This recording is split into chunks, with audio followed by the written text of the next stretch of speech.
Muli, isa na namang pagpupugay mula kay Lolo Mets ang makatanggap ng ganitong mensahe dahil sa kanyang pag-alalay ng journey ko sa pagiging creator.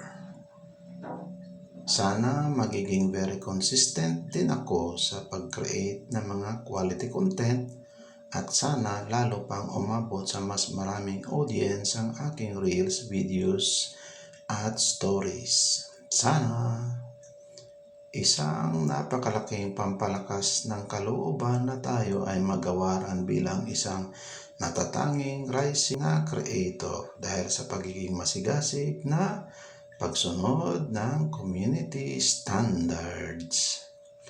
Sa pagtalima at pag-antabay na walang malabag sa lahat ng mga polisiya ni Lolo Mets, lalo at higit na maiwasan makagawa ng mga restrictions at violations.